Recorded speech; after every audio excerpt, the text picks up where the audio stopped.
Hola, hola, buenas tardes, jóvenes. ¿Me escuchan? Muy buenas tardes. Ahora sí, ya ahí. Aló, buenas tardes, jóvenes. ¿Me escuchan? Bien, vamos a inicio de las clases de literatura. Bueno, la última clase de este ciclo.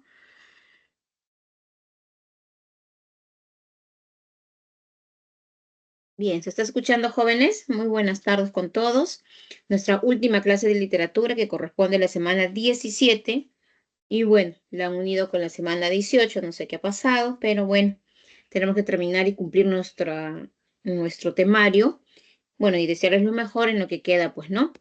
Muy bien, ahí está, me están respondiendo. Vamos a esperar que compartan para compartir diapositiva. Tengan su separata a la mano. Vamos a ver hoy día nosotros dos temas muy importantes, así hacerlo rápidamente, que es la generación del 50 con Julio Ramón Ribeiro. Gracias por responder, Paula. Vamos a esperar que el profesor termine de dejar de para compartir. Ahí está. Listo. Entonces vamos a compartir. Aquí está. Y aquí está la diapositiva. Bien, chicos, ahí está la diapositiva. Si se está viendo, por favor, escribir y comenzamos. La generación del 50 con Julio Ramón Ribeiro y Gallinazos sin plumas, canto villano de Blanca Varela, poesía. Y luego terminamos con Mario Vargas Llosa. El temario es un poco extenso, pero vamos a terminar de explicarlo más puntual, ¿ya? Porque aquí sí no podemos extendernos mucho porque no nos va a alcanzar el tiempo. Pero sí vamos a cumplir nosotros en terminar todo ello. Bien, ¿se está viendo la diapositiva, chicos? Por favor responder. Bien, escribir ahí para poder comenzar. A ver qué dice. Paula, ¿se ve la diapositiva, por favor? Porque es la única que está respondiendo por ahí. Y listo, comenzamos. Ya, muy bien, gracias, Paula.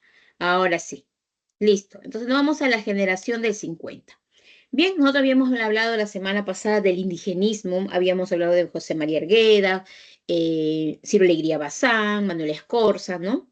Los grandes representantes del indigenismo, cuando nos muestran a través de sus novelas lo que es, ¿no? En su propio espacio, el indígena con sus costumbres, con sus creencias, ¿no? En las diferentes partes del Perú. Bien, a raíz de la década de los años, estos más o menos pasa entre los años 20, 30, 40 aproximadamente, ¿no? Y ya en la década de los años 50, ¿no? Aquí tenemos nosotros nuestra literatura, donde ya es una literatura peruana del siglo XX. Aquí le vamos a llamar generación del 50, ¿no?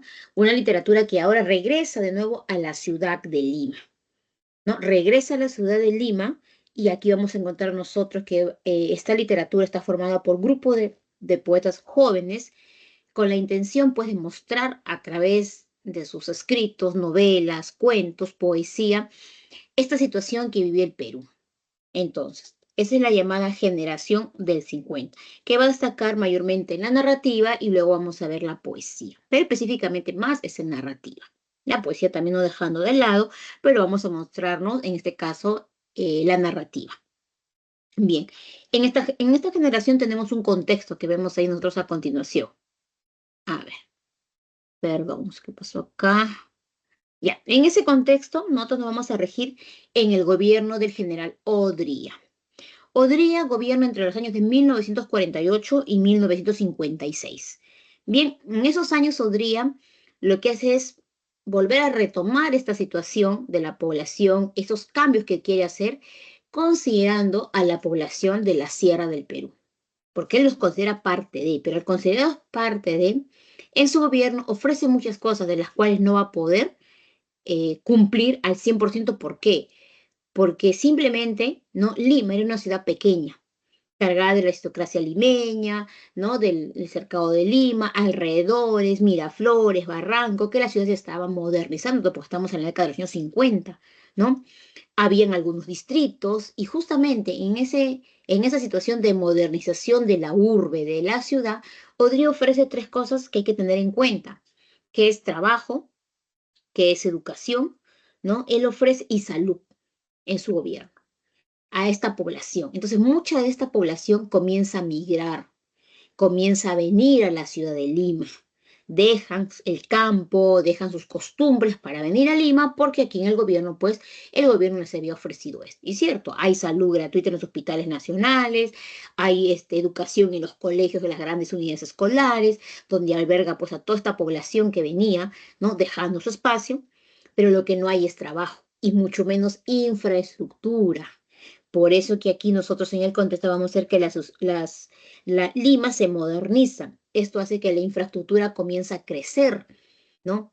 Y al momento de crecer, pues no se abastezca, ¿no? Porque ya no hay un lugar donde la gente puede vivir, puede habitar. Comienza a dormir en las calles, comienzan a habitar las quintas, los solares, y Lima va creciendo. Esto sucede en todo Lima, Barranco, Miraflores. Entonces, y también, cuando ya no se alcanza ahí, van a, ¿no? Las casas van a ir modernizándose, ya no va a haber solamente una familia, sino van a haber varias familias, y ahí vienen las llamadas quintas, los solares que hay en la ciudad de Lima, que algunos habían quedado pues en Barros Altos hoy en día, por ejemplo. Luego tenemos también el crecimiento de las zonas periféricas. ¿Esto qué quiere decir? Las zonas periféricas ya se refieren a los espacios donde no se habitaba, donde habían haciendas, ¿no? Que eran más lejanos de la ciudad. Por ejemplo, comienzan a surgir los distritos de Independencia, Comas, Villa El Salvador, que no existía. Esos eran arenales. Hoy en día es un distrito, San Juan del Urigancho, porque solamente era hasta Barrios Altos, esa parte del Agustino, el Cerro San Cosme, que hoy en día es muy conocido, ¿no? Ahí en la imagen tenemos nosotros el Cerro San Cristóbal. Miren cómo se llega a poblar, porque eso es un cerro que está ahí desde la época, ¿no? Desde la época de que se conoce el Imperio Incaico, sabe Dios desde cuándo estará ahí, ¿no? Pero conforme la gente llegaba a Lima, Lima se va poblando. Ya no hay donde vivir en Lima, la gente se va a habitar a las faldas de los cerros, como lo ven. Uno de esos es el Cerro San Come y este es el Cerro San Cristóbal del Río. Entonces, esto va creando pues no una situación crítica porque no hay trabajo y surge la pobreza, las clases sociales bien marcadas, la de la alta sociedad, la clase media y la clase pobre, la que vive en las periferias, las que viven en los cerros, los que viven en estos barrios, ¿no? Que se le llamaba barrios marginales. Y marginales, ¿por qué? No porque eran delincuentes, ¿ah? Porque estaban al margen de la ley, ¿no? Ellos habitaban cualquier espacio y se quedaban ahí a vivir. Es así como se surge Villa El Salvador, se invaden esos espacios. Entonces, y esto es debido a que ya el gobierno no puede darles un lugar. El final les tiene que dar esos arenales que hoy en día son dueños de esos espacios, porque ahí eran arenales. Entonces, toda esta situación pasa, ¿no? Como dice acá, la migración, explosión demográfica. La gente deja su tierra, sus costumbres para venirse a Lima. No había trabajo, entonces vienen los primeros ambulantes, porque aquí vienen y surgen los llamados ambulantes. ¿No? Antes no se vendía nada en las calles, ahora comienza a venderse en las calles. ¿Por qué? Porque la gente no tiene trabajo. Ponen su plastiquito y se ponen a vender. La gente de Lima, que vivía en Lima, se horrorizaba de eso. No, no puede ser. Se iba a quejar al gobierno y la gente en la calle, dormían en los parques, la Plaza 2 de Mayo, la Plaza San Martín, la Plaza Bolognesi, el mismo centro de Lima, era un caos. La gente estaba en las calles porque no había lugar donde vivir. Entonces se los trasladaba a las periferias o los espacios, la gente regresaba porque ahí no había servicio, o sea, era un caos la ciudad de Lima. Entonces, así vive la gente. La literatura, a través de sus cuentos, de sus novelas, no va a plasmar esta situación. Al lado de grandes poetas como Julio Ramón Ribeiro, como Elodero Vargas Vicuña, como Luis Loaiza, Carlos, y muchos autores que nos van a contar estas situaciones. Bien, ese es el contexto jóvenes en que se vive en la generación del 50. Características que también ustedes lo tienen ahí en su separata. Aborda el tema de la ciudad a partir de la migración. Ahora ya no le vas a decir indígena, ahora le vas a decir provinciano, que suena, ¿no? Suena distinto. Ahora le dices, ¿dónde es él? De la provincia, eres un provinciano. Y venían los problemas con la gente de la sociedad, ¿no? Con la gente de la alta sociedad que decía, ¿no? Provinciano, ¿de dónde viene, ¿no? Y comenzaban los maltratos, ¿no? Porque a partir de ahí, mucha gente que no tenía trabajo comienza a trabajar, habiendo las mujeres o las llamadas empleadas del hogar, ¿no? Gente de la ciudad de Lima que se había cansado de esta situación, se trasladan a Miraflores, a Barranco, a las playas, ¿no? Y contratan empleadas del hogar, ¿no? Entonces ahí viene todo un cambio, porque por primera vez se veía esto en Lima, ¿no? Que alguien te haga todo, ¿no? Esos servicios que normalmente a veces las personas mismas lo hacían, las familias, ¿no? Entonces eso sucede y en esta etapa, pues, estos temas son puntos para que los poetas puedan narrar. Enfatiza la visión de las barriadas, sí. Barriadas se refiere a los lugares donde esta gente poblaba, ¿no? Estamos hablando, por ejemplo, de barrios altos, estamos hablando de la gente que vive en el barrio, en ese tiempo, a las faldas del Cerro San Cosme, a las faldas de lo que es el río Rima, ¿no? Cruzando el río Rima, lo que es hoy en día el distrito de Rima, todo eso ahí en barrios, ¿no? Y la gente tenía costumbres muy distintas a la gente de la ciudad. Propone una mirada crítica a la sociedad, es cierto, a través de las obras, pues hay una crítica acerca de la forma de cómo se vive, pero eso es producto también del contexto, producto de la sociedad, producto del Estado, ¿no? El Estado, eh, no había forma de cómo ayudar a esta población, ¿no? No había esa amplitud para dar trabajo y la gente tenía que dedicarse a diferentes oficios, ¿no? De manera informal, por eso es marginal significa al margen de la ley. La gente no tenía dónde vivir y se iban a vivir cerca a las playas, ¿no? Por decir la Costa Verde, porque antes la Costa Verde era un muladar de basura, ahí se echaba la basura de la ciudad de Lima, ¿no? Y pues ahí nadie, no había lo que hoy en día es la Costa Verde, nadie habitaba ahí. Y la gente de provincia, como veía arenales, hacían sus casitas ahí. Y eso no era, pues, ¿no? Dentro de lo que la norma manda, dentro de que es un lugar habitable. Eso nos cuenta en el cuento Al pie del acantilado, Julio Ramón Ribeiro. Él nos cuenta justamente a través de este cuento, nos va a contar justamente esta realidad, ¿no? De cómo se vive. Entonces es una mirada crítica en la sociedad. ¿Qué hace el gobierno, ¿no? Frente a esa determinada situación? Describe las peripecias justamente de las clases, clase media y clase pobre, porque justamente es cómo estas formas de vida conllevan diferentes tipos de trabajo, formas, costumbres, acostumbrarse, por ejemplo, la gente que vivía en las quintas solares, yo era con gente que llega de la provincia y que trae su gallito, que trae su pollo, que trae su cerdo para criar en la casa, algo que en Lima no se hacía, porque los animales eran criados a las afueras de la ciudad y ahora que la gente venga y viva así, entonces hay un cambio completamente. Todo eso que les menciono están dentro de los cuentos mayormente de Julio Ramón Ribeiro. Tristes querellas de una vieja quinta, Interior L, y ahí habla, ¿no? De esta situación. Desarrolla tres líneas temáticas, el neorrealismo, porque ahora es un realismo, no como en la época del siglo XIX que hablamos del realismo como corriente literaria, sino es un nuevo realismo, pero en la ciudad de Lima, ¿no? En la década de los 50. Es una situación muy distinta. Describir esas peripecias que pasan este tipo de familias, ¿no? En la sociedad de aquel entonces. No hay indigenismo porque ahora es indígena que nos hablaba antes en su propio espacio, ahora está en Lima, con sus costumbres, con su creencia. Esta gente, por ejemplo, la gente que venía de provincia, no podía hacer, por ejemplo, una fiesta patronal, algo que hoy en día es común. La gente los domingos, fines de semana, celebra en Lima una fiesta patronal con banda, con música, y es algo normal, natural. Pero en esas épocas, cuando esta gente quería hacer una fiesta, quería hacer el mismo gobierno no les daba permiso. Y recuerden que cuando hay una fiesta de un santo, la gente de provincia es muy devota y tiene que hacer su fiesta porque así es la creencia. Y si tú no haces una fiesta patronal, piensas que te va a ir mal, pues, ¿no? Porque tú has hecho una promesa. Entonces, todas estas situaciones se van a ir dando. Entonces, esa situación, a eso se le llama neoindigenismo, porque ahora vas a hablar de este tipo de personas, de esos indígenas, pero en la ciudad de Lima. Es un nuevo indigenismo. Y el relato fantástico, que falta, relato fantástico que tiene que ver específicamente, porque por ahí van a haber algunos cuentos, historias que van a ir más allá de la realidad de repente. No, no es tanto fantasía, sino que tiene que ver que con temas, por ejemplo, el doblaje, ¿no? De Julio Ramón Rivero, que es otro de sus cuentos, ¿no? Por ejemplo, tiene que ver con que las personas tienen un doble, ¿no? Entonces, eso realmente no es comprobado, el doble, pero aquí él nos manifiesta que todas las personas tienen un doble y hay que encontrar el doble de tu persona. En el otro lado del mundo, por ejemplo. O que me encuentre en el cuento la insignia, una insignia y me va a cambiar la vida, ¿no? Por una insignia te puede cambiar la vida, es algo que no va a pasar, ¿no? O sea, pero en el cuento sí, ¿no? Es una realidad. Entonces, eso tiene que ver con el relato fantástico, no necesariamente con temas, ¿no? De repente del siglo XXI que tiene que ver con otro contexto. Estamos hablando de la década de los años 50, donde la gente era muy crédula, creía todas las cosas, ¿no? Bien, entonces, eso es con respecto a jóvenes, a las características de la generación del 50, ¿ya? Bien, ahora nos vamos a Julio Ramón Ribeiro. Hasta ahí, alguna duda, alguna pregunta. Ya, ustedes también tienen en su aparato a Julio Ramón Ribeiro, ¿no? Máximo cuentista de esta generación y el más importante que hemos tenido nosotros en la literatura a través de su libro La Palabra del Mundo. Bien, acá como dice, considerado uno de los cuentistas o los mejores cuentistas hispanos del siglo XX. Él pertenecía a la clase alta de la sociedad limeña, su familia siempre estaba relacionada con la política, pero él fue siempre un hombre que se dedicó específicamente a lo suyo. Él decía de que la familia Rivero tenía que ver con política y constitución económica alta, pues él no, ¿no? Ni su familia, ni sus padres, ¿no?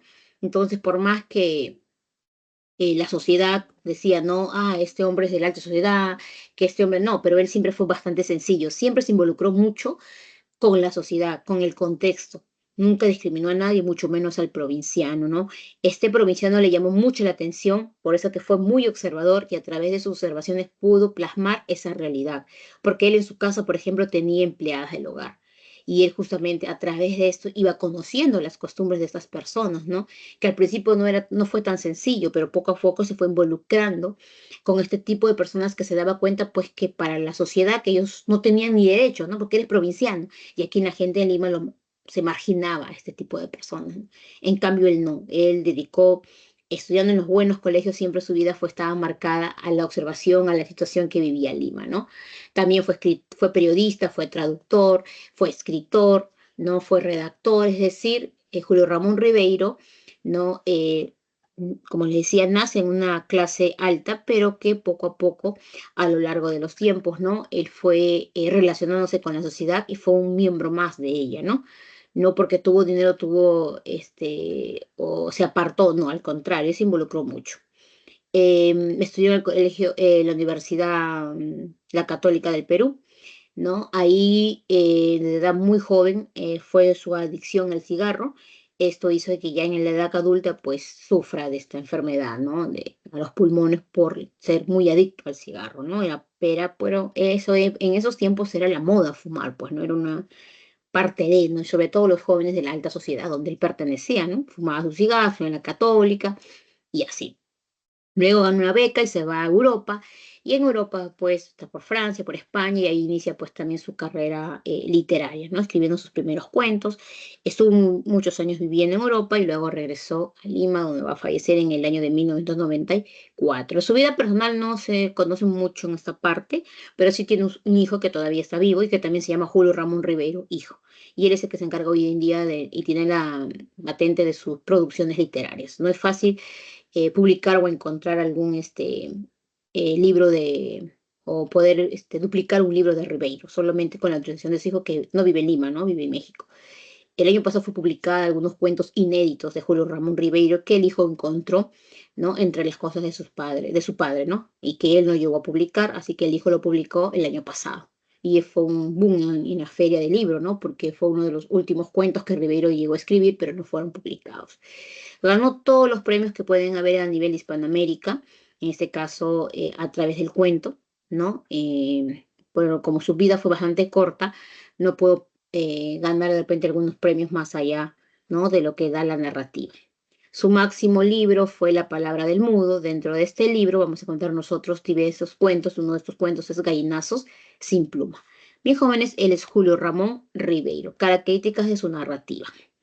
Bien, sus cuentos están reunidos bajo el título de La palabra del mudo, ¿no? Que es un libro que va a mostrar a aquel grupo de personas, como dice ahí, que no tienen esa voz de poder quejarse, de poder expresar, porque simplemente tú eres provinciano, te quedas en silencio, no reclames, no digas nada, porque para ti no hay derecho, algo que no era cierto, ¿no?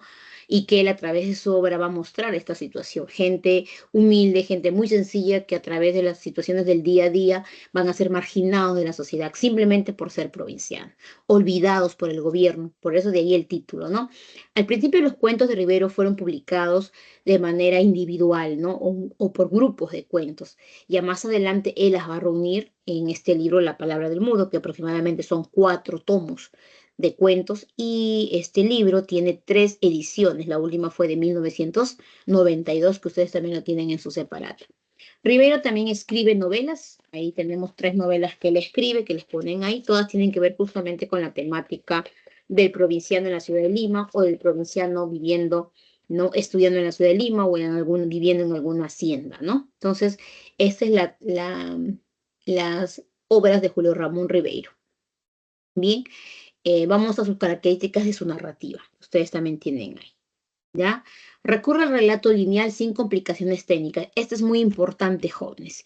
Cuando hablamos de recurre al relato lineal, recuerden que hasta la época del realismo en la literatura universal se relataba lineal, quiere decir de manera ordenada. Inicia la historia, o en el caso de ejemplo Gallinazo sin plumas, como inicia la historia cuando Don Santos vive con sus dos nietos, que es Efraín y Enrique, ¿no? Y que les manda a recoger la basura, ¿no? Para alimentar a un cerdo llamado Pascual. Así inicia la historia. Entonces, el relato es lineal, ¿por qué? Porque va así, ¿no? Un día van a recoger, al otro día más latones, al tercer día y así, hasta que uno de ellos se enferma, quien es Efraín, ¿no? Él se corta el pie, ¿no? El abuelo se molesta, los maltrata, les habla mal, él mismo se molesta y él tenía una pata de palo, él mismo va a salir a traer la comida para Pascual porque se moría de hambre y así, ¿no? O sea, ese es el relato lineal, no rompe los tiempos, va de inicio a final. Por eso dice, sin complicaciones, todos sus cuentos de Ribeiro son así, son cortos y lineales. No necesita tener tantos personajes o usar recursos para la narrativa, ¿no? Sus cuentos, y eso igual engancha, porque la misma trama del cuento hace despertar el interés de todo lector. Más cuando nos relata lugares o espacios de la Lima de hoy. Habla de la Avenida de Arequipa, habla del Parque Lóbalo y Greta, habla del Plaza 2 de Mayo, Plaza Bolognesi, Santa Beatriz, Linz, o sea, menciona lugares que hasta hoy en día están ahí, ¿no? Entonces hacen parte de esa realidad propia, ¿no? De esa forma de narrar la historia, ¿no? A través de niños, profesores, adultos, de todo tipo de personajes. La temática es urbana y costeña, bien claro, ¿no? Se habla de los personajes que han venido, ¿no? Muchos de ellos son de provincia y que han venido a la ciudad de Lima, ¿no? Y ahí vienen las situaciones, ¿no? Que se van a generar. Bien. La actitud del narrador es escéptica en relación en el entorno social que rodea a los personajes. ¿Qué quiere decir esto con la actitud del narrador escéptica? Esto es muy importante. El narrador en los cuentos de Ribeiro, al momento de mostrarnos, narrarnos los hechos, la historia, tiene que ver mucho con el entorno del personaje. Los personajes en los cuentos de Ribeiro definitivamente son pobres, ¿no? Carecen de diferentes situaciones básicas de la vida. No tienen para comer, no tienen para vestirse, son niños huérfanos, son niños pobres, ¿no? Situaciones que se van a dar. Familias que lo pierden todo, familias que viven cerca del mar y pierdan hasta sus casas. Entonces, por lo general, los cuentos de Ribeiro tienen esas actitudes éticas. ¿Por qué? Porque sus finales son así. O sea, no son cuentos que normalmente cuando uno lee un cuento dice, ah, qué bonito el final, ¿no? Todos felices. No, en el caso de Ribeiro los cuentos no van a ser así, ¿no? Todos los cuentos tienen finales y son finales tristes, pues son finales tristes. Si el personaje queda triste llorando, pues así termina la historia, ¿no? O sea, por eso esa es la actitud escéptica. Son finales de pesimismo, de fracaso, ¿no? De que no logran su objetivo, ¿no? No en todos los cuentos vamos a encontrar finales felices, no. Por lo general, esa es la actitud que nos presenta el narrador, tal cual se narra. En el caso de Gallinazo sin plumas, al final estos niños, el abuelo se cae al chiquero, los niños huyen, abrazados, sin mirar atrás, y salen a una ciudad. Son niños, son pobres, sin familia, así a la deriva. No dice que los niños son felices, que viven bien, que los adoptan, no dice eso. Y así, cada cuento de Rivero tiene esa actitud escéptica, finales pesimistas, finales inesperados, de fracaso, ¿no? Donde al final se quedan sorprendidos o todos lloran, ¿no? O otros están pasando penurias, porque así es parte de. O sea, no son esos cuentos que a veces uno espera donde todo va a ser bonito, no. Esa es la actitud escéptica, finales de fracaso, pesimismo.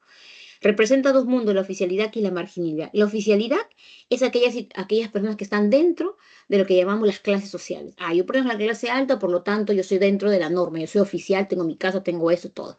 ¿No? Te puede dar empleo. En cambio, tú eres un marginal porque vienes de provincia, porque trabajas para mí, porque limpias el piso, porque no vives en una casucha fuera de la ciudad, entonces tú eres un marginal. O sea, eso. Y aquí se plantean esos dos mundos, ¿no? La parte oficial y la parte marginal, que es aquella persona que ha llegado y que desconoce el mundo de la ciudad, porque todo provinciano va a desconocer, más en la época, ¿no? La provincia no es igual que que la ciudad. Hoy en día ya hemos, como se dice, superado muchas cosas, pero en esos tiempos, en la Lima de los años 50, era muy difícil que un provinciano sea aceptado en los grupos sociales, definitivamente, ¿no? Y mucha gente sufre por ello, ¿no? Y eso también se ve en los cuentos de Ribeiro, y no Ribeiro, también en otros poetas que están justamente paralelamente a Ribeiro. Bien, jóvenes, ahí tenemos. Ahora nos vamos a llenar simplemente rapidito porque ya me gana la hora. Ya les mencioné algo, ¿no? Esta es la historia de Efraín y Enrique, que son dos hermanos que viven en condiciones, pues, paupérrimas, de pobreza, al lado del abuelo, que es su tío, ¿no? Y que supuestamente los debe de cuidar porque son menores, pero al contrario, los hace trabajar para alimentar a un cerdo, haciéndoles creer, pues, que este cerdo representa ese desarrollo económico para toda la familia, para los tres que son la familia, ¿no? Y por eso que había que alimentarlo. Como todo niño, van a ir a traer esa basura, esos desperdicios de la ciudad de Lima a una hora determinada, porque si no lo recogían, venía el carro como decir el carro de la basura, pero en ese tiempo se decía carro de la baja policía y se llevaba la basura. Entonces, por eso que ellos madrugaban, se iban a las 6, 5 de la mañana a recoger, y ahí se describe mucho la mañana de la ciudad de Lima, sobre todo estamos hablando de Miraflores, Pardo, la avenida Arequipa, donde estos niños recogían la basura. Lo hacían muy felices porque eran los niños, aparte que encontraban juguetitos, cositas para jugar, lo hacían. Pero hay un momento que al pasar los días, el cerdo creció, crecía más, y el abuelo se empecinó a que cuanto más gordo esté el cerdo, más le van a pagar. Por eso que exigía a sus nietos el doble, el doble, el doble. Bien, y es así como los niños se van a cansar, ¿no? Un día se quedan dormidos, no encuentran los desperdicios que el carro se lo había llevado, así que se van al muladar. El muladar es el lugar donde están los depósitos de basura, y eso antes era en la Costa Verde, porque antes, como les decía, no había el bañero que hay hoy en día. Y los niños se van ahí, bajan al muladar y se van a las torres de basura, y ahí donde Efraín se corta la planta del pie, ¿no? De ahí se va a enfermar, no va a poder caminar, el abuelo se molesta, les exige, Enrique solo es el que tiene que ir, ¿no? A recoger la basura y se cansa más y así también se enferma, le da gripe. Enrique recoge un perrito de la calle llamado Pedro para que lo acompañe, olfateando y así, ¿no? Así se la pasa solo, hasta que también termina enfermándose y al final no puede ir. Ninguno de los dos. El abuelo se molesta, se va él mismo a traer la basura, el cerdo gritaba de hambre, ¿no? Entonces, los niños asustados, el abuelo no trae nada y los amenaza, ¿no? Le dice que si no van a traer nada, los va a botar de la casa. Así que en la mañana siguiente, Enrique decide ir así medio convaleciente a llenar los latones de basura. Y lo deja a Pedro, que es el perrito, para que lo acompañe a su hermano que ya está mejor de lo que estaba con las heridas, ¿no? Del pie. Pero cuando Enrique regresa no encuentra al perro y era porque el abuelo había echado al perro al chiquero, porque el abuelo decía que Enrique se había demorado mucho y que el cerdo Pascual tenía mucha hambre, por eso se lo comió al perro. ¿Y cómo se da cuenta Enrique cuando va a reclamar al abuelo dónde está el perro y solamente ve la colita del perro en el chiquero de él, ¿no? Donde estaba el cerdo Pascual. Enrique se indigna, Enrique se molesta, agarra, coge la vara, ¿no? La vara que es como el bastón ahí del abuelo, para golpear al abuelo, pero el abuelo retrocede para evitar el golpe y se cae. Y como tenía su pata de palo, se cae de espaldas prácticamente al chiquero. El abuelo pide ayuda, Enrique va corriendo de su hermano y le dice, vámonos de aquí, hay que irnos, hermano. Efraín le pregunta qué pasó y simplemente Enrique le dice, vámonos hermanos, y salen huyendo. Obviamente el abuelo queda ahí gritando, ¿no? De dolor de la situación que le está pasando. Hasta ahí nos dice la historia. Aparentemente, como dice acá, Pascual devora a dos santos. El cuento no dice Pascual se lo comió por si acaso. Esa es ya una inferencia, ¿no? Porque al caerse y hacer los gritos, los alaridos y los niños se van, deja mucho justamente a esos finales escépticos, ¿no? Donde situaciones inesperadas pasan, ¿no? No sabemos qué más.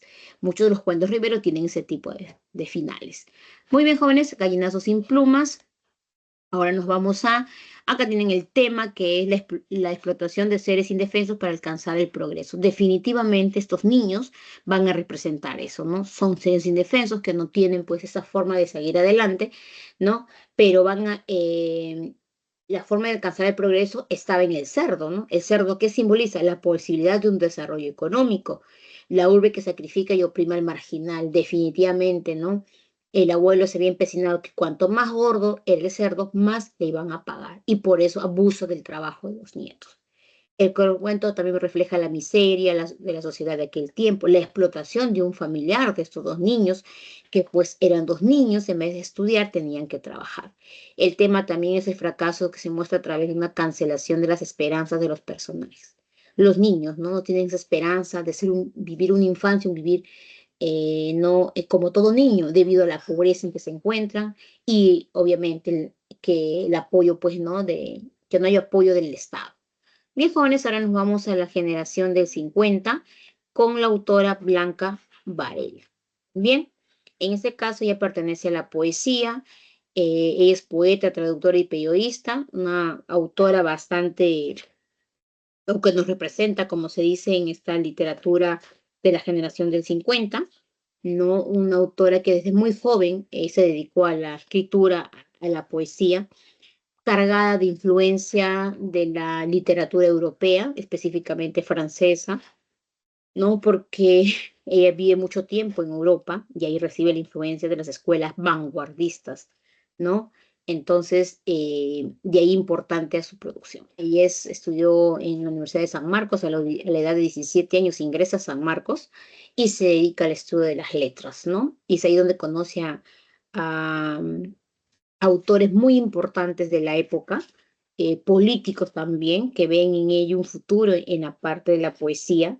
Ella conoce a Sebastián Salazar Bondi, que creo que es historiador socialista del Perú de aquellos tiempos, y él prácticamente le apoya mucho para que pueda publicar sus primeros escritos acá, ¿no? Y sobre todo también en el aspecto del periodismo.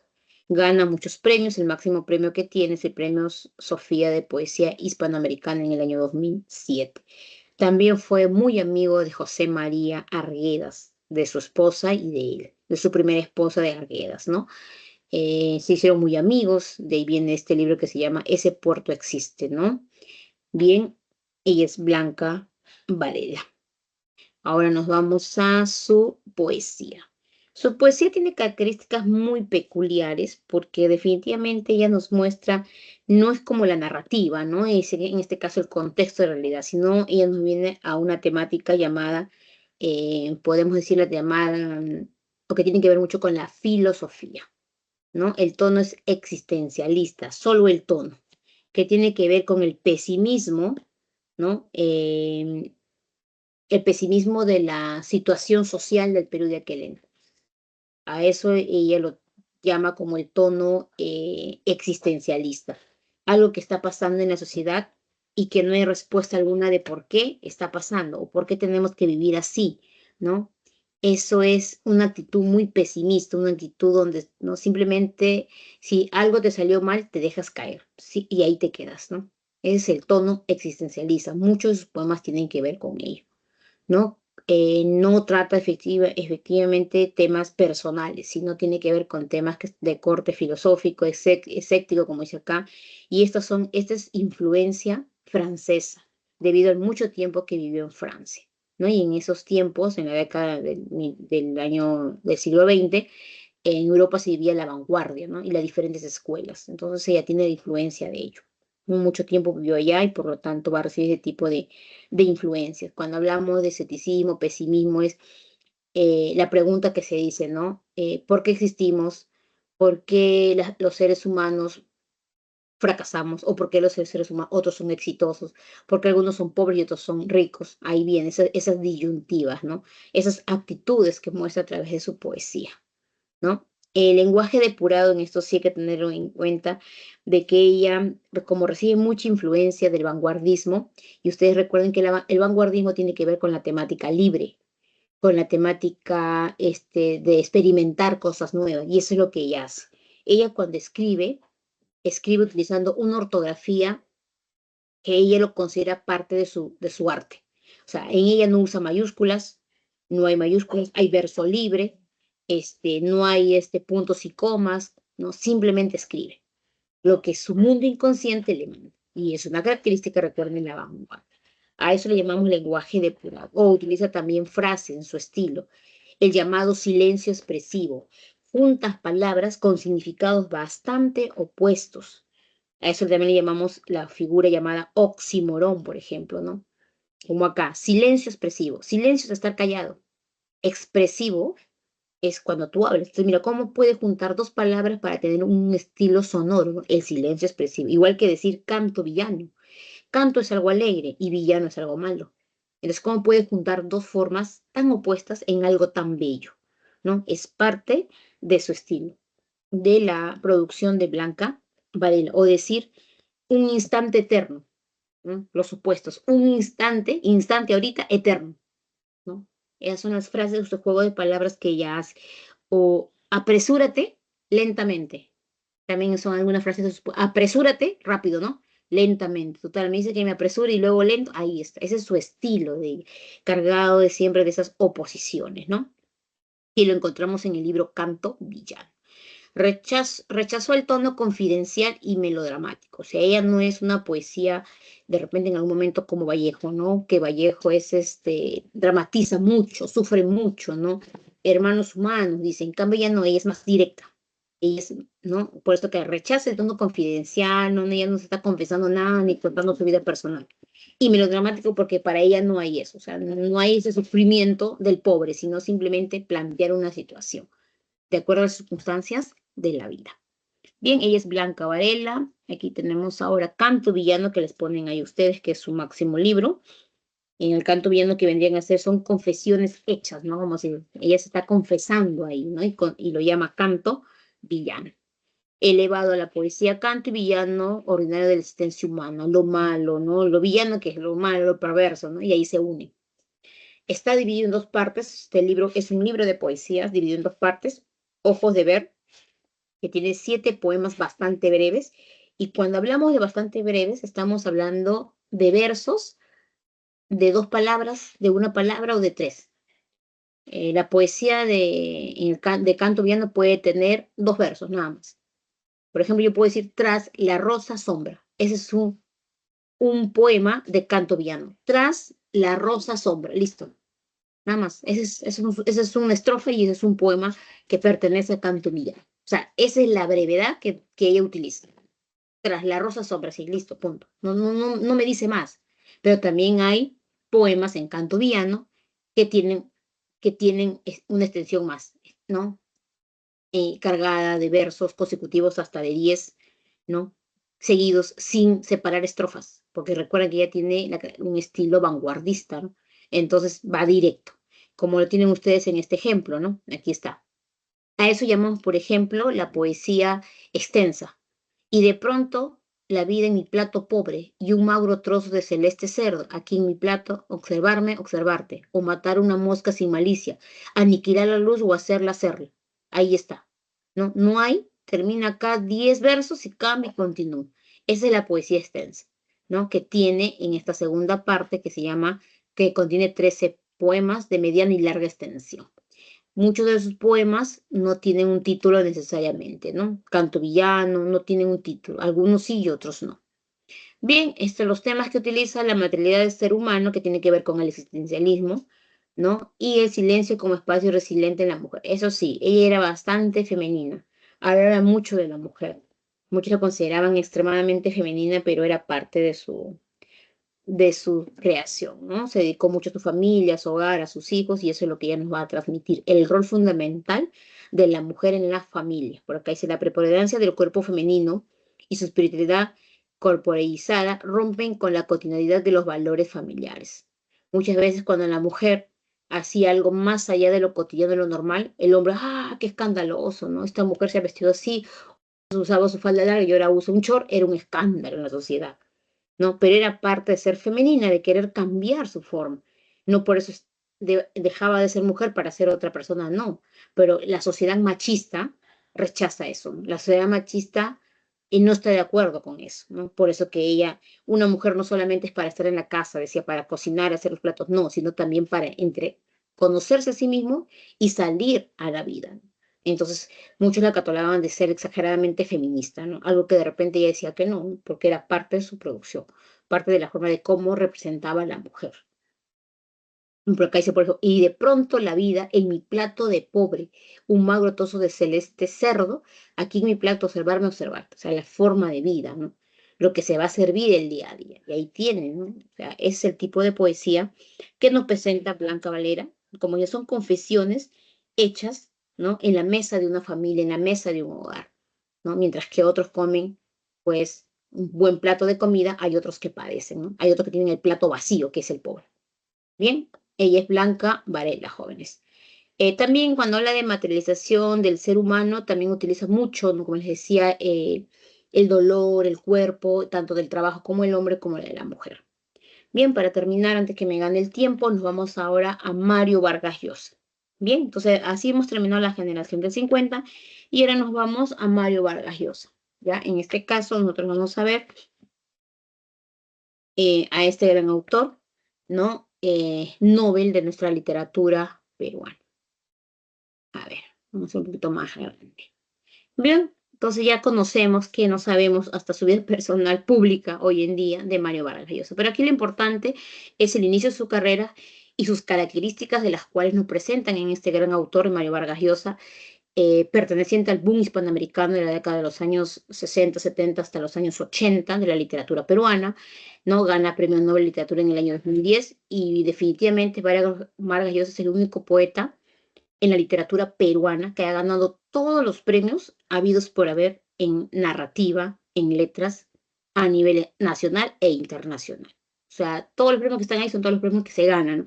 Hay algunos poetas que han ganado uno o dos, pero él ha ganado todos los premios que han podido haber en narrativa, ¿no? Nacionalizado español, peruano, ¿no? Y la vida de Vargas Llosa, desde que inició en su carrera literaria, no ha parado hasta la fecha, ¿no? Él ha seguido escribiendo hasta el 2023, que publicó su último libro. Definitivamente es un hombre completo que ha destacado en diferentes aspectos, no solamente en la narrativa, política, economía, en todo, ¿no? Ha estado metido hasta en política y todo esto reflejado mucho en algunos de sus libros, ¿no? Bien, no sé, él es Mario Vargas Llosa y de San Marquino, a los cuales todos ustedes van a ingresar, ¿no? Porque todo el mundo en esos tiempos hasta ahora ingresar a San Marcos, pues, ¿no? De las cuales, a pesar de su condición económica de él, porque él pertenece a la clase alta siempre, o sea, siempre tuvo dinero, ¿no? Pero eso tampoco hizo a que él dejara de usar esto para no lograr cosas, no, él logró desde que empezó a escribir porque nació con esa vocación de escribir. Su padre no quería, por eso que lo metió al Colegio Militar Leoncio Prado, ¿no? Y de eso no sabemos sobre la ciudad de los perros, ¿no? Porque aquí nos cuenta parte de una situación, ¿no? Eh, vivida de repente, ¿no? No tal cual, porque recuerden que toda novela es una creación, pero como nos narra con una forma o una característica llamada realidad imaginada, nosotros pues obviamente al leer una historia de él vamos a creer que es real, ¿no? Porque como nos describe los espacios, nos comenta situaciones, entonces el lector cree eso, pero realmente todas estas son novelas creadas, pues, ¿no? Porque definitivamente un apelativo de Vargas Llosa él es un arquitecto de la novela, él crea novelas, ¿no? De una manera tan real, tan didáctica, que nos plantea diversos tipos de temas, porque no solamente él crea o inventa algo de lo que cree, sino él para eso también investiga. Él también es un gran investigador para contar una historia, ha investigado situaciones, hechos, espacios, y de ahí nos crea una historia. Bien, es considerado el arquitecto de la novela. Características de sus obras, su narrativa es de carácter realista. Cuando dice realista, no quiere decir que sí es real, sino que utiliza la llamada característica la realidad imaginada. Muchas de sus obras, sobre todo las primeras, nos habla de experiencias vividas en algún momento en una parte de su vida. No porque yo leo La ciudad de los perros y voy a decir, ah, ya, el autor narrando acá lo que él estudió en el colegio militar. No, ¿por qué se dice realidad imaginada? Porque los lugares que él utiliza, como el Colegio Militar Leoncio Prado, como la Avenida Pardo, como la Avenida Miraflores, son lugares, o te dice la avenida, por ejemplo, Diego Ferré, ¿no? Y si tú vas a ese lugar, ahí está la avenida Diego Ferré hasta la actualidad. Pero eso lo hace ese carácter realista, porque te menciona la Plaza Manco Cápac cuando Manco Cápac señalaba al prostíbulo donde estaba esta prostituta de los pies dorados, y tú vas a la Plaza Manco Cápac y miras a Manco Cápac, aunque creo que ya no está hoy en día, ¿no? Pero sí hasta hace años estuvo ahí, y ahí está. O sea, te describe esos espacios, el espacio que lo hace real, pero eso es su realidad imaginada, es una característica que no todos los poetas tienen. Él mismo dice, no él se cataloga porque él mismo dice, escribir novelas es un acto de rebelión contra la realidad, contra Dios, porque el único que crea la realidad o creó la realidad fue Dios. Y Él dentro de esa realidad te crea otro mundo paralelo, ¿no? Paralelo, porque entonces es un gran creador. Y eso es una característica llamada carácter realista o realidad imaginada. Muchas novelas basadas en sus experiencias, algunas, no todas. Sobre todo las primeras, que no están relacionadas mucho, porque tiene muchas extranjeras también, y nosotros pues no conocemos esos espacios, pero sí investigaciones que él tiene. En plan de narración objetiva, esta es una característica importante en este caso, porque la narración objetiva tiene que ver con el narrador en tercera persona, pero solamente el que observa el espacio, nada más. Y eso lo hemos mencionado cuando hemos hecho narrativa hispanoamericana, ahí lo mencioné. Solo el espacio, cuando te describe, ¿no? Los alumnos se encontraban en el patio, ¿no? Del Colegio Militar Nacional San Prado, estaban comiendo algunos dulces y llegó el negro vallano, y dijo, hasta ahí te describe el espacio, nada más. Esa es narración objetiva. Ya cuando el negro vallano viene, habla o pasa esto, ya no, ya es otro tipo de narrador. Entonces, esa es una característica propia que se va a dar en las obras de Vargas Llosa de manera consecutiva. Lo utiliza bastante para describir espacios, ¿no? Para entrar a la historia. Bien, toda la mayor parte de sus novelas están marcadas por su narración objetiva. Y obviamente no es la única técnica. Esta narración objetiva, ¿de qué se desprende, jóvenes? Del narrador omnisciente. Recuerden que el narrador omnisciente es un narrador que viene desde hace muchos corrientes literarias anteriores, siglo XVIII, siglo XIX. Estamos hablando no de novelas anteriores, que mezclaba los dos, el pensamiento del personaje y su exterior. Pero aquí, ya en la década de este boom hispanoamericano, como técnica, como forma en su narrativa, se desprende, solamente ve la parte de lo que es la parte externa, más no la parte interna, porque para la parte interna de repente está el monólogo interior o otro tipo de narrador. Bien, es algo que siempre utiliza él. Asimilador y innovador de técnicas nuevas, eso también es importante. Él es creador de técnicas como, por ejemplo, los diálogos cruzados en Conversación en la Catedral, ¿no? Los diálogos cruzados. Tenemos otra técnica, por ejemplo, la técnica del flashback. Tenemos historias paralelas, ¿no? La técnica del iceberg. O sea, tiene diversas técnicas creadas por él mismo y que son utilizadas en sus obras. Algunas, por ejemplo, como el monólogo interior, que la va a asimilar de la literatura europea y que la va a hacer parte de sus como técnicas narrativas, y otras que él mismo también va a crear. Los vasos comunicantes, los diálogos cruzados, historias paralelas, la técnica del iceberg, y así, ¿no? Entonces son diferentes técnicas que él va a utilizar, y muchas de ellas en una misma obra. Antes, por ejemplo, una novela, monólogo interior nada más. No, ahora puedes usar muchas técnicas en una sola novela, y eso es lo que justamente lo hace el mejor narrador. Cuando hablamos de varios tipos de lenguaje, estamos hablando esto en referencia a los diferentes novelas que él tiene.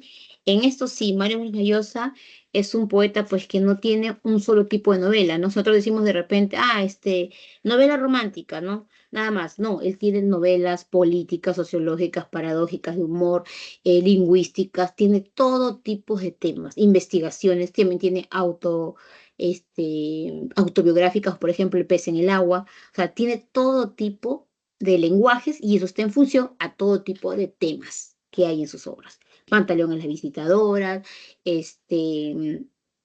La fiesta del chivo, Conversación en la catedral. Cada novela tiene una temática y un lenguaje de acuerdo a esa temática. Si hay humor, hay humor. Si hay amor, hay amor. Si hay política, hay política. O sea, a eso se refiere cuando habla tipos de lenguaje.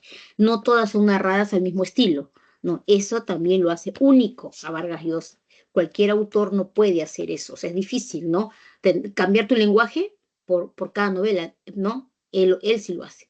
Sociológico también, o sea, tiene de todo, ¿no? O sea, hay dictadura, política, investigaciones, hay de todo tipo, porque él es un gran investigador. Bien, aquí tenemos lo que tiene que ver con la realidad imaginaria que ya les expliqué, y su narrativa busca la novela total. Eso también, cuando hablamos de novela total, tiene que ver con todas sus producciones que él tiene de la novela, de las novelas, como se dice, En esta parte podemos decir, a ver, ya. Eso de la novela total tiene que ver con todo el bagaje de novelas que él tiene. Es decir, él escribe novelas completas, ¿no? Y si cambia de lenguaje, cambia de estilo, busca ir a todos los niveles de la concepción humana. No solamente en un solo estilo, sino psicológico, sociológico, político, todo. O sea, todo tipo de temas. Y no solamente tenga que ver con una teografía, con una dictadura del Perú, sino de los diferentes lugares, ¿no? Por algo ha vivido muchos años en el extranjero hasta la actualidad, entonces sus novelas abarcan eso, ¿no? Como se dice, al ser humano en su totalidad. Bien, él es Mario Vargas Llosa, ya nos está quedando corto el tiempo, nos vamos a la ciudad de los perros. Faltan un par de minutos, ya con eso termino. Acá tenemos el argumento en la ciudad de los perros, ahí ustedes tienen ahí una síntesis. La historia se va a centrar específicamente en el robo del examen, pero en la historia no solamente va a quedar ahí jóvenes. Dentro de esta novela, La ciudad de los perros, vamos a encontrar que va a venir historias paralelas, porque si bien es cierto, empieza, ¿no? Cuando los alumnos, liderados por el Jaguar, en este caso el grupo El Círculo, están determinando quién va a robar ese examen. Sale, ¿no? Por sorteo de dados, sale elegido el Serrano Cava. Y le decían Serrano Cava porque él venía de provincia y corría pues como, ¿no? Corría los montes muy rápidamente. Entonces, así inicia, pero esta es la historia central, el robo del examen de química. Pero dentro de esta historia que se va narrando, hay historias paralelas, por ejemplo, la vida de Alberto, la vida del Jaguar, la vida de el esclavo, y te van indicando, ¿no? Cómo llegaron al colegio, porque estos jóvenes llegan cuando están en tercero. La historia ya se cuenta cuando estos jóvenes están en quinto, y es ahí donde se rompen los tiempos. No son obras lineales, son obras que están rompiendo los tiempos, ¿no? Te están narrando cuando están en quinto, luego regresa cuando están en tercero, cuando ingresaron al colegio, y así. Ese es romper los tiempos, que es una técnica propia de Vargas Llosa, ¿no? Nunca sus novelas están narradas de manera lineal, como lo hace Ribeiro, ¿no? Rompe los tiempos, ¿no? Hay que armar la historia. Bien, entonces aquí tenemos en este caso el robo del examen de química, como les decía, ¿no? El único que ve ese robo y que ese día estaba de guardia es el esclavo, llamado Ricardo Arana. Le decían el esclavo porque Javor le tenía, ¿no? Ahí le mandaba hacer todo lo que él quería, ¿no? Y ese día estaba de guardia el esclavo y Alberto el poeta. El esclavo ve quién roba, lo distingue, pero ellos tienen un código, una consigna, que lo que pasa, lo que ellos vean, no pueden decirlo, ¿no? Es parte de la consigna del colegio. Y es por eso que el esclavo no denuncia, ¿no? Cuando están en pleno examen, ¿no? El esclavo también se echa la culpa, ¿no? El teniente Gamboa dice, ¿quién ha tirado ese papelito? Porque estaban plagiando, ¿no? Porque ya el Jaguar había vendido las preguntas y había hecho todo su negocio, lo que siempre hacía. Alberto el poeta también quería las preguntas, las respuestas, pero no podía comprar porque no tenía dinero. El esclavo le dijo a Alberto que le iba a ayudar porque el esclavo sí estudiaba, pero cuando el papel cae cerca del esclavo, el esclavo se echa la culpa. Y esto es porque cualquier cosa que pasaba en el aula, el esclavo tenía que ser responsable. O sea, ya el Jaguar le tenía así. Entonces, así él se echa la culpa, va a ser consignado, va a ser castigado para no salir. Y es ahí donde, ¿no? Aparece Alberto, ¿no? Quien lo va a ayudar, ¿no? Dándole la carta a una novia, ¿no? Para que él pueda, la chica lo puede esperar, pero al final Alberto termina enamorándose de Teresa, que es la chica, y toda una serie de sucesos que van a pasar, ¿no? El esclavo está intranquilo, no sabe qué hacer y decide delatarlo, ¿no?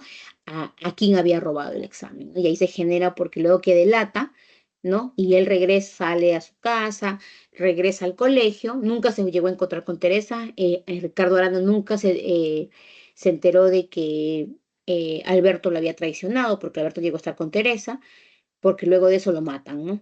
Entonces muere en el colegio, obviamente Alberto es un choque porque cuando él voltea a ver, cuando Arana estaba tirado, era lo encuentra ahí herido, eh, se da cuenta que detrás de Alberto, de Ricardo Arana, estaba el Jaguar. Y esto le marca mucho porque ahí inician las investigaciones, donde Alberto acusaba al Jaguar y el Jaguar se negaba y se negaba. El teniente Gamboa era el designado aquí a investigar pero luego de tanta investigación y el colegio para que no se vea mal visto en la sociedad, sobre todo en la ciudad de Lima, porque es un colegio de prestigio, entonces simplemente le dice a Gamboa que ya lo investigue y que ha sido una maniobra casual, algo que Alberto se queda intranquilo y hace la denuncia a las autoridades, y las autoridades también, como hacen requisa en el colegio, le encuentran a Alberto sus novelas pornográficas, porque él escribía novelitas para, ¿no?, tener dinero e irse donde los pies dorados, como todos los alumnos lo hacían. Y finalmente, Alberto también es amenazado por las mismas autoridades, porque si él sigue insistiendo, entonces también lo van a expulsar. Y Alberto decía, su familia era de clase alta, entonces no podía permitir eso. Gamboa es designado a otra dependencia para que nos siga investigando. Tanto el Jaguar como Alberto fueron castigados en una celda. Bueno, el Jaguar por tener cosas en su closet, ¿no? Como cartas, bebidas y todo eso. Y Alberto por escribir novelas, ¿no? Finalmente estos chicos se golpean, se pegan, estando encerrados, y Gamboa va a ser mandado a una dependencia. Al final el Jaguar escribe una carta asumiendo la responsabilidad de la muerte de Ricardo y se lo da a Gamboa, pero Gamboa le dice que ya no va a investigar porque ya ha sido designado a otra dependencia, ¿no? Y ahí termina la historia cuando acabó también el año escolar y los cadetes pues definitivamente tienen que salir a sus casas, ¿no? Alberto llega ¿cómo se dice esto? A su habitación, sus literas donde ellos tenían, y pues todo el mundo desprecia al Gamboa porque piensa, perdón, al Jaguar porque piensan de que él los ha delatado, algo que no era cierto. El que delató todo esto fue Alberto, ¿no? Pero el Jaguar le dijo una cosa bien clara a Alberto, ¿no? Que él no era ningún soplón y que a pesar de todo lo que había pasado, él se iba, ¿no? Igual se iba, ¿no? Y ahí termina la historia. Bien, jóvenes, con eso hemos terminado. Ya me ganó la hora. Aquí ustedes tienen, ahí les paso la diapositiva. El tema central, el sistema autoritario de la enseñanza militar, una enseñanza bastante dura para estos jóvenes, ¿no? Que ingresaban al colegio militar. Algunos jóvenes no querían estar ahí. Tienen otros subtemas como es el robo, el machismo, la agresividad, ¿no? Que era parte de la subsistencia de los jóvenes. El racismo, ¿no? Porque había gente de toda clase social, ¿no? Gente con dinero, gente que venía de provincia, hasta morenos habían de raza, ¿no? Gente que venía de la selva, ¿no? El pandillaje juvenil que era parte de, ¿no? Los jóvenes rebeldes lo mandaban ahí los padres para que se pongan en vereda, como si en orden, en el Colegio Militar Leoncio Prado. Los rituales, ¿no? Era que eran hacer, en este caso, por eso se llaman perros, ¿no? Porque los hacían como símbolo de bautizo, andar como perros, actuar como perros, ¿no? Y que era parte del sistema. Mis jóvenes, con eso termino. Conversación en la catedral también es una novela que se caracteriza por narrada en un solo día, ¿no? Donde se va a encontrar Zabalita, ¿no? Se encuentra Zabalita, Santiago Zabal es su nombre, con Ambrosio después de muchos años. Ambrosio había sido el chofer de su padre de Santiago ya estaba muerto, Santiago estaba casado, tenía, ¿no? Su esposa, y se van a encontrar en el bar La Catedral, ¿no? Y ahí van a conversar. Santiago quería saber algo de que lo tenía él muy preocupado acerca de que si su padre, Fermín Zavala, tenía que ver con la muerte de una prostituta en aquella época, cuando él era un jovencito, ¿no? Porque él no estaba de acuerdo de que su padre, Fermín Zavala, trabaje para el gobierno del dictador Odría, ¿no? Entonces, todo ello se va a conversar ese día, ¿no? Pero Ambrosio jamás le va a responder ello porque él quería y le llegó a preguntar, ¿no? En esa conversación, pero Ambrosio no le va a responder, no le llega a responder en esa pregunta que él tenía, ¿no? Aquí también hay una pregunta muy importante que se debe tener en cuenta, que es con respecto que Santiago dice, ¿en qué momento se ha jodido el Perú, por ejemplo, ¿no? Eso es lo que nos dice Santiago, ¿no? En esta parte de la historia. Entonces todo es un diálogo, ¿no? De querer saber qué pasó con la muerte de la musa. Bien, ahí les dejo, jóvenes, lean el argumento. El argumento de la separata está bastante claro con respecto a esto, porque ahí también nos habla Cayo Bermúdez, que es obviamente el brazo derecho del general Odría, que solamente se le menciona porque no es parte de él, no es porque se inició Odría y es el gobierno de Odría, sino es lo que ya había pasado antes, ¿no? Esto, todo es un recuerdo que ellos tienen y van a conversar, ¿no? Y ahí van a recordar momentos, ¿no? Donde Santiago se aleja del grupo Cahuí, de toda una serie de situaciones que van a ver en la historia. Bien, jóvenes, con eso me estoy yendo ya porque ya están en su descanso. y nos vamos nosotros, a la última, me había olvidado de la foto. Ya, listo, jóvenes. Entonces, les pongo las claves y bueno, nos estamos despidiendo porque esta clase, así como les dije, ha sido bastante larga. Perdón. Y acá les pongo las claves, ¿ya? A ver, antes que se vayan, un ratito, un ratito. Aquí están las claves. Aquí solamente van a encontrar ustedes 8 preguntas que corresponden a Julio Ramón Ribeiro y a Blanca Varela. No se les ha puesto preguntas de Mario Vargas Llosa, ¿no? Debido por el factor tiempo, ¿ya? Pero ahí tienen las claves de esta semana 17. Bien, jóvenes, entonces nos estamos reencontrando. Nosotros, bueno, en algún momento les deseo lo mejor, que les vaya bien, ¿no? Y pues todavía tienen ustedes esta semana para hacer también consejería, cualquier cosita, hacer lo que les ha faltado. Bien, listo. Los dejo ahí, jóvenes, y nos estamos despidiendo hasta la siguiente.